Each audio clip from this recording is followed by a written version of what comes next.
IPO हो तो ऐसा हमारी खास पेशकश। चलिए एक एक करके जो है तमाम जानकारी लेते हैं। और सबसे पहले हर्ष, जो अपडेट निकल करके आई है एचडीएफसी बैंक को लेकर के, अगले हफ्ते से एक बड़ा आईपीओ खुल रहा है, बहुत लोगों को इंतजार था। क्या कुछ अपडेट आपके पास, फटाफट? जी, तो देखिए एसडीबी फाइनेंशियल्स की बात करते हैं। देश का सबसे बड़ा एनबीएफसी आईपीओ आने जा रहा है यहाँ पर। इसकी पेरेंट कंपनी एचडीएफसी बैंक है, यहाँ पर 12,500 करोड़ का है। आप देखिए, सबसे पहले मैं आपको कुछ दिलचस्प आंकड़े दिखाता हूँ। आप ये देखिए जनवरी, ये ग्रे मार्केट की स्थिति दिखा रहा हूँ मैं, किस तरीके से फ्लक्चुएट हुई है। इसके प्राइस को देखें अगर आप, तो जनवरी 2024 में 600 रुपये का भाव था यहाँ पे ग्रे मार्केट में। सितंबर 2024 में 1450 रुपये का भाव था, वहाँ से ये गिर गया, अब मतलब बढ़ गया, 600 से 1450 रुपये हो गया। फिर देखिए आप जून में मौजूदा वक्त में 1250 रुपये का चल रहा है अभी। और इसका देखिए अपर प्राइस बैंड कितने का आया है, 740 रुपये का। यानी कि जिन्होंने ग्रे मार्केट में, यहाँ पे अनलिस्टेड मार्केट में जो खरीदा होगा, तो वो तो पहले ही यहाँ पे नुकसान में चले गए। लेकिन अब यहाँ पे जो मौजूदा निवेशक हैं, जो इसकी तरफ आईपीओ की तरफ देख रहे हैं, उनके लिए यहाँ पे ग्रे मार्केट में क्या स्थिति देखने को मिली। तो अपर बैंड है 440 रुपये का। ग्रे मार्केट जो है अभी 83 रुपये प्रति शेयर के भाव ट्रेड कर रहा है यहाँ पर, और जो भाव है वो 823 रुपये बनता है, यानी कि 11% का अपसाइड यहाँ पर दिख रहा है। अब हम लोग इसके फाइनेंशियल्स और तमाम तरह की चीज़ों पे आ जाते हैं। तो देखिए सबसे पहले डेट कौन सी है, जून 25 तारीख को, यानी कि अगले हफ्ते वेडनेसडे को खुलने जा रहा है। बंद कब होगा, शुक्रवार को जून 27 को बंद होने जा रहा है। अलॉटमेंट कब मिलेगा, यहाँ पर मंडे को जून 30 को यहाँ पे अलॉटमेंट मिलता हुआ दिखेगा। और लिस्टिंग कब होगी, वेडनेसडे को जुलाई 2 तारीख को यहाँ पे लिस्टिंग होती हुई दिखेगी। अब प्राइस बैंड के मोर्चे पे क्या स्थिति है, 700 रुपये से लेकर 740 रुपये का प्रति शेयर के भाव से प्राइस बैंड तय किया गया। लॉट साइज में 20 शेयर ही आएंगे एक लॉट में। इशू साइज कितना बड़ा है यहाँ पे देखिए, इशू साइज है करीब 16.89 करोड़ शेयरों का, यानी कि जो इसकी वर्थ जो मैं बताया था कि कितना बड़ा है, 12,500 करोड़ का आईपीओ है। इसमें ओएफएस और फ्रेश इशू दोनों है। फ्रेश इशू की बात करें तो करीब 3.37 करोड़ शेयर्स होंगे, जो कि करीब 2,500 करोड़ का बनता है इस हिसाब से देखा जाए। तो ऑफर फॉर सेल की बात करें तो उसमें 13.51 करोड़ शेयर्स हैं, जो कि यहाँ पे 10,000 करोड़ के आसपास है। तो यानी कि आप समझ लीजिए फ्रेश इशू है कम और ओएफएस है ज़्यादा। इसके बाद हम लोग यहाँ पे फाइनेंशियल्स की तरफ बढ़ते हैं यहाँ पे, लेकिन इससे पहले आप ये समझ लीजिए कि ये जो एचडीबी फाइनेंशियल्स है, बेसिकली आप इसको समझिए कि करीब देश में 1600 से ज़्यादा इसकी शाखाएं हैं यहाँ पर। और यहाँ पर अगर आप इसका एयूएम देखें तो काफ़ी ज़्यादा डाइवर्सिफाई है, जिसमें आप रिटेल भी बात करें और एसएमई भी बात करें। इस फंड का जो इस्तेमाल है वो बेसिकली यहाँ पर लोन बुक को और मजबूत करने के लिए, बढ़ाने के लिए करेंगे। और टियर 1 पे इनका फोकस सबसे ज़्यादा रहेगा यहाँ पर। अब आप देखिए 3 साल है, 2023, 24, 2025। सबसे पहले एसेट्स की बात कर लेते हैं। यहाँ पे 17,050 करोड़ के एसेट्स थे 2023 में, वहां से बढ़कर 92,556 करोड़ पे पहुंचते हुए दिखे इसके एसेट्स। और 31 मार्च 2025 तक ये 1,08,000 करोड़ पे एसेट्स आ गए हैं यहाँ पर। रेवेन्यू के मोर्चे पे क्या स्थिति है यहाँ पर, 2023 की बात करें 12,402 करोड़ थे रेवेन्यू। उसके बाद 2024 में आए 14,000 हो गए यहाँ पे बढ़कर। और उसके बाद 2025 में यहाँ पे 16,300 करोड़ पर रेवेन्यू भी पहुंचता दिखा है। प्रॉफिट आफ्टर टैक्स की बात करें, पैट की क्या स्थिति है, 2023 में करीब 2,000 करोड़, 1,950 करोड़ के आसपास था यहाँ पे। 2024 में ये 2,460 करोड़ पे पहुंच आए यहाँ पर। इसके अलावा 2025 की बात करें तो यहाँ से घटा है ये 2,175 करोड़ पे आ गया है यहाँ पे।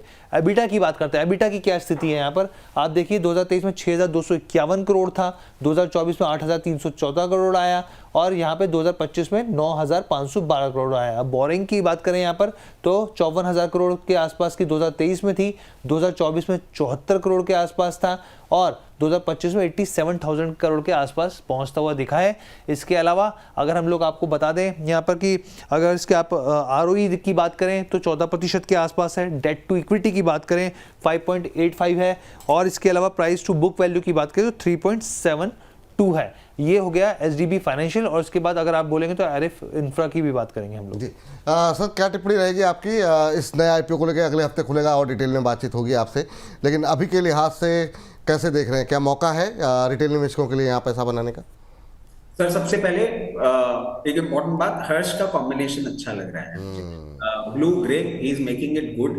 इसके साथ साथ सर एक चीज देखते हैं अपन, ये सेम स्टोरी जो है ना, जो भी हर्ष बोल रहे हैं, ये टाटा टेक में भी देखी थी हमने, ये वारी एनर्जी में भी देखी थी। सर ग्रे मार्केट से जिस तरीके से डिस्काउंट होते हुए लिस्टिंग होकर आया है और उसके बाद जिस तरीके से परफॉर्म किया है, थोड़ा सा डर लग रहा है ग्रे मार्केट प्रीमियम को क्लोजली मॉनिटर करेंगे हम, और 83 से अगर बढ़ता हुआ दिखता है, जिस किस्म का ये पर्टिकुलर आईपीओ है, अगर आपको 150 पौने 200 रुपए तक ग्रे मार्केट प्रीमियम दिखता है तो हाथ डालेंगे, अदरवाइज नहीं डालेंगे।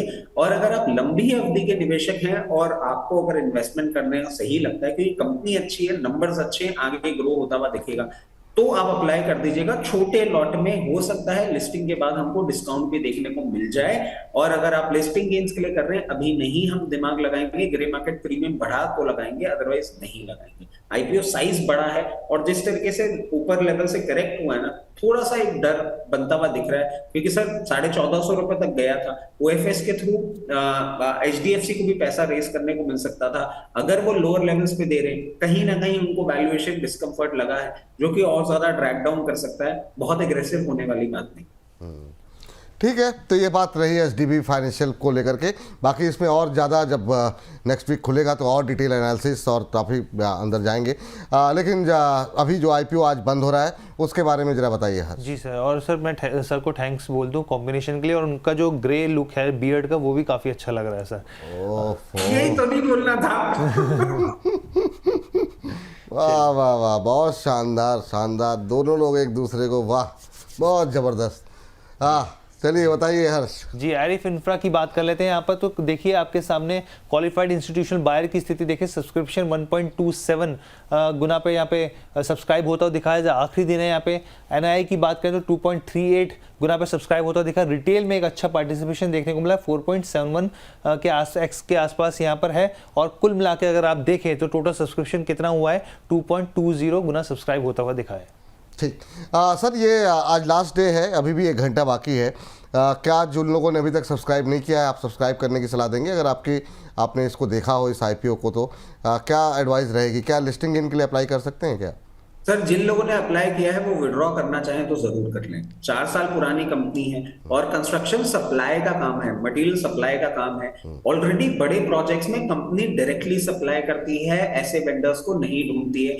4 साल में अभी जाके प्रॉफिट आया है, इफ आई एम करेक्ट 3% या 3 करोड़ या 6 करोड़ का प्रॉफिट आया है।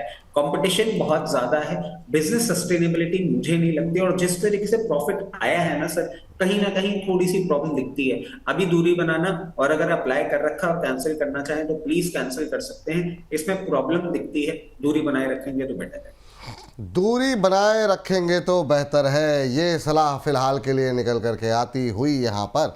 तो उम्मीदें ज़्यादा है नहीं, इसलिए निकल जाए ज़्यादा बेहतर रहेगा। बहुत बहुत शुक्रिया, बहुत बहुत धन्यवाद हर्ष, ये तमाम अपडेट, तमाम जानकारी देने के लिए। तो इसी के साथ वाह आईपीओ हो तो ऐसा हो को यहीं पर समाप्त करते हैं।